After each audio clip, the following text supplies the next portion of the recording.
Hello, this is Anna Pacheco, SantaFe101.com. My guest today is Chad Ingram, and he is the CEO of the Carlsbad Chamber of Commerce. Chad, do I have your permission to record this interview? Yes. Oh, good. Well, I really want to thank you. I know it's taken me a few weeks to kind of get a hold of you. I know you are super busy, and so just tell me right now where we're getting things are starting to open up here in New Mexico. Tell me what you've been busy with now that we've been in the pandemic and how we're starting to get out of it. Right. Well, I think it's important that as a Chamber of Commerce, our job, our core function is to help connect dots with local businesses. We want people to succeed. So as we've gone through this pandemic, I actually took over in November of last year. We're starting to do some classes for them, whether that be QuickBooks, whether that be, how to make sure that your business is properly insured or properly market your business. I say all the time, you may make great barbecue, but have no idea how to actually run a business. And that's what the Chamber of Commerce is here for. We connect dots with other members who have that knowledge in order to help them be successful. That's what our core function is to make sure that we allow our businesses that are members to have the opportunities to get their name out there, to connect dots with other members, connect your accountants with your barbecue outlets and connect your electricians with your construction workers and make sure that they have those abilities to do it. Since I've taken over, we actually revamped our website to make it more user-friendly. So that way people can go and they can click on our members list and they can find things that they want. We've also highlighted some different groups and things of that nature. The other part of the Chamber of Commerce here in Carlsbad is that we are the visitor center of Carlsbad. We are the tourism, basically center of Carlsbad. And I think that since this pandemic, since, we haven't really been traveling within the state or without of the state, that's been tough on a lot of our businesses, not being able to open and things of that nature. So what we've done is we've continued to plant those seeds. We still have articles in New Mexico Magazine. We're working with a new marketing agency in order to make sure that we've got our names up in different airports and things like that. And planting that seed is so important. So then we're going to bear fruit when the flood of tourism comes back, right? It was only but 3 weeks ago that we were able to, the governor would say, okay, you can come into New Mexico now without having the 14-day quarantine. We do recommend the mask. And we do recommend that you get a COVID test. But that was huge for tourism, being able to see those people come in. And now that, as we move through the color system and people are going from red to yellow to green, I think that we're going to see some great things happen by those being open. Well, in terms of tourism, the only thing I really know, it's one of my all-time favorite things in New Mexico. And I've been visiting since my first visit to Carlsbad Caverns was in the 5th grade. So let's just talk, let's talk a couple of minutes about the Carlsbad Caverns. I believe they're some of the largest caverns by volume in the world, and they're pretty remarkable. So let's talk a little bit. That's got to be that's got to be the number one draw, I would think, to Carlsbad. It is. And the Carlsbad Caverns are huge for us. I grew up here in Carlsbad and we went on field trips to the Carlsbad Caverns and being able to walk in there and be in awe that, that you're 750 feet underground and you're seeing these majestic formations of stalactites and stalagmites and, the ponds of water, they're just completely still. Those images stick with you. The Carlsbad Caverns is open. They're under, different guidelines, the same thing that we are. That you are able to purchase your tickets online now, which is great. But right now we're only letting 1,000 people a day in. And what's the typical number? I think it's 4,000. 4,000. And that's part of the National Park Service now. Am I correct? Yep. That's part of the National Park Service. And the thing that's so unique about the caverns right now in this pandemic world is that the elevators. So we can't combine different people, an elevator that has, capacity of 20 mainly has a capacity of 3 because they're only letting families or people who travel together. So they're doing a fantastic job up there. Doug Neighbor is the superintendent up there. He's doing a great job on trying to keep everybody informed. Hey, the lines are a little bit longer, but we are open. Please come, go see our trails and things of that nature. And he and I have been communicating back and forth as well as the Guadalupe National Park on, hey, you're coming here for the Carlsbad Caverns, but you can't get in today. There's so many other things that you can do here in Carlsbad.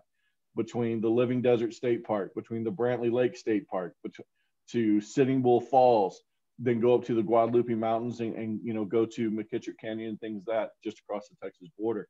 There's so many things you can do and make Carlsbad not just your day trip just to go to the Carlsbad, but go ahead and make it that weekend trip. Come down, make sure you get your tickets, and then do all these other great things in Carlsbad you have. It's often funny. We get conversations all the time to where we came down here for the Carlsbad Caverns. We had no clue you had a river running through your town. And so, there's just so many things that we offer through Carlsbad for tourists. And we look forward to getting the tourism industry back on track. Well, let me tell you, my experience, the last time I was at the Caverns, it was September of 2017. And that day, the elevators were not working. So we walked down. I was with a friend who is a Buddhist monk. And thank God we're both physically fit. Walking down wasn't a problem, but we had to walk all the way back up. Yeah. But the neat thing was, I don't know what the temperature is always the same. So it wasn't uncomfortable because we were there it was September, but it was still warm outside. But the other interesting thing, and this is 2017, so things have changed. I know now, because, not just with the pandemic, but this kind of a boom and bust thing with the oil and gas industry. So anyway, in 2017, when I was looking for a hotel room there, everything was booked or it was really expensive. And I thought, oh my God, the Caverns must be doing so well right now. And then only to get down there to find out that there was this big, the Permian Basin, this huge oil discovery, probably the biggest in the world. And that was the reason that they were housing all these oil workers in the hotels and motels. Right.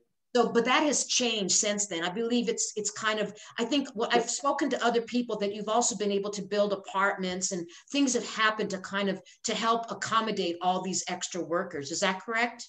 Yeah. Well, I think since 2017, we've built 5 new hotels since then. Okay. We've got 3 new apartment complexes that went up.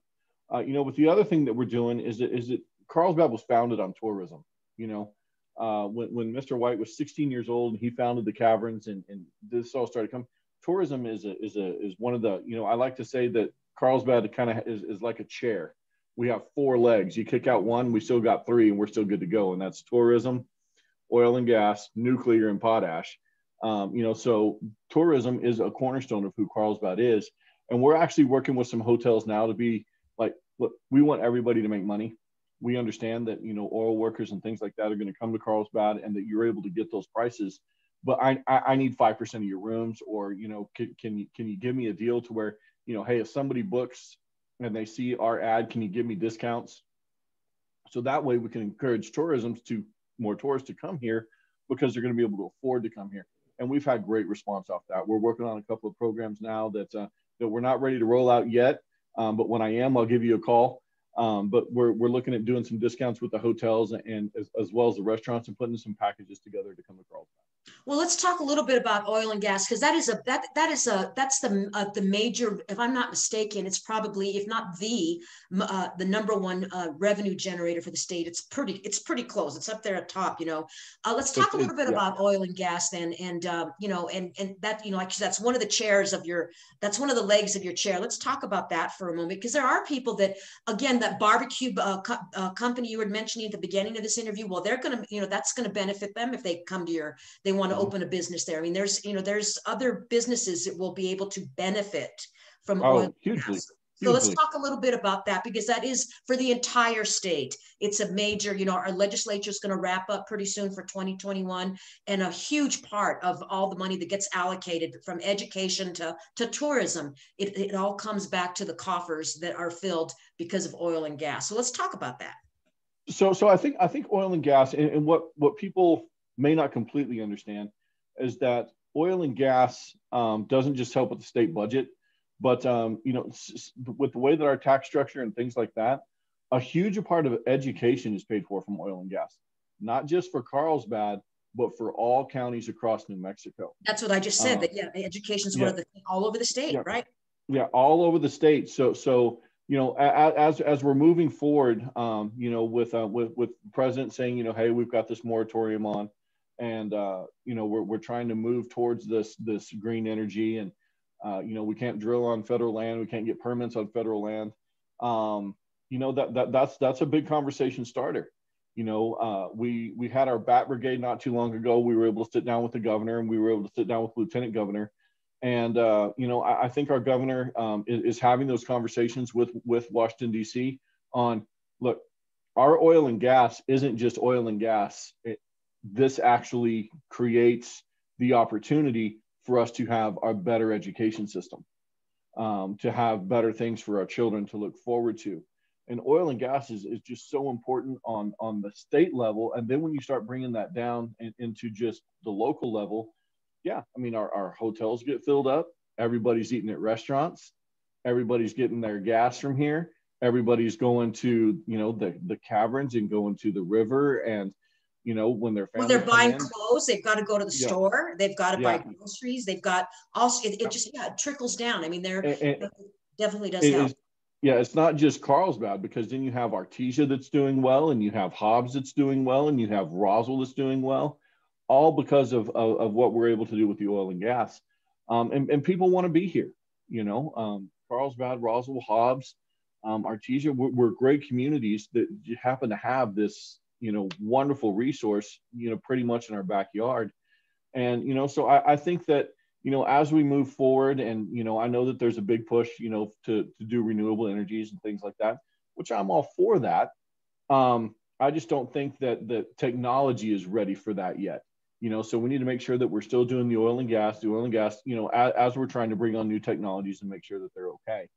And then I heard that in general, not just here in New Mexico, but in general, there was a steep decline in oil and gas. And I guess it was because of the pandemic, because planes weren't flying and people weren't driving.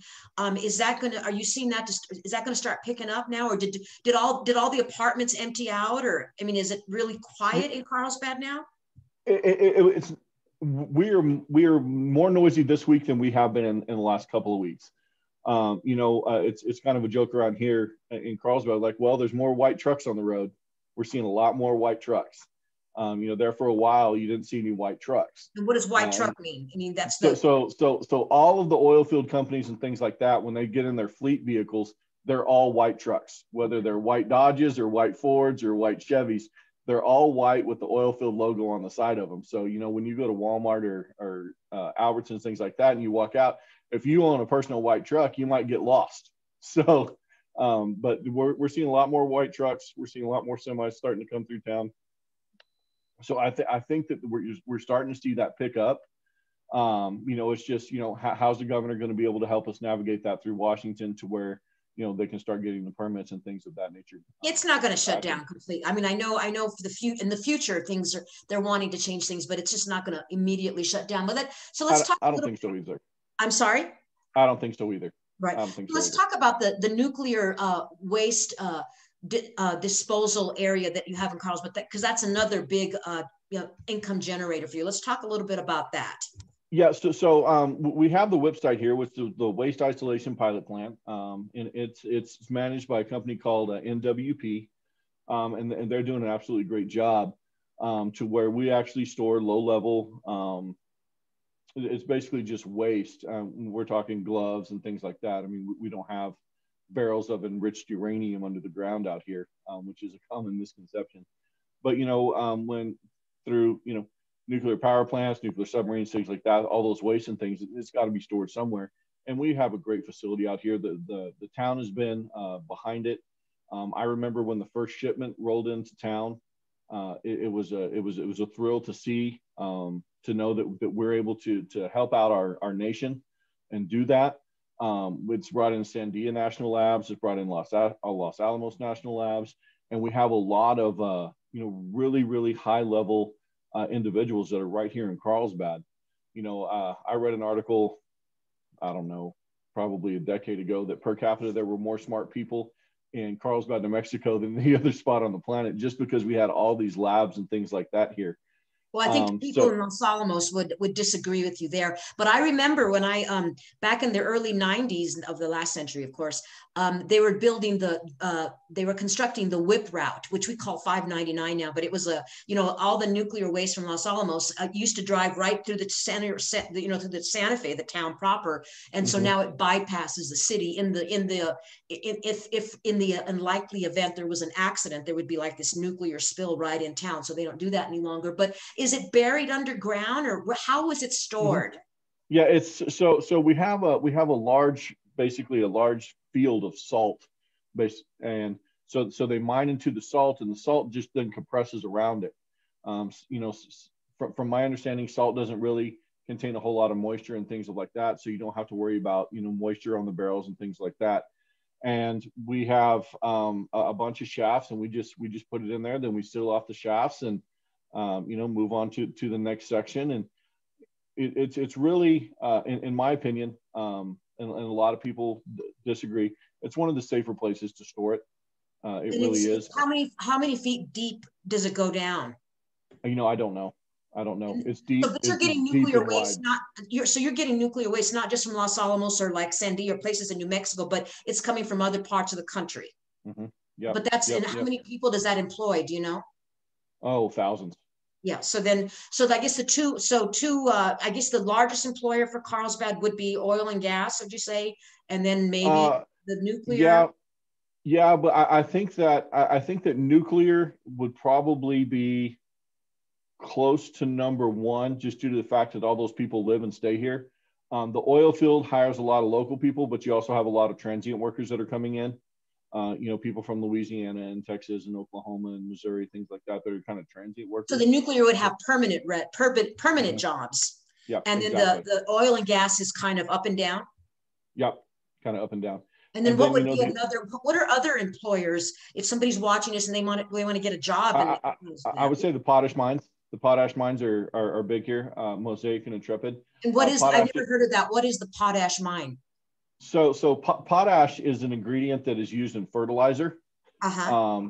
It's rich in potassium, and we've got loads of it here. I had no idea. See that? Yeah. So potash and Carlsbad go back to the beginning of time. It almost seems like we've got a potash museum here in town that, you know, kind of shows all how it was done before and how it's done now.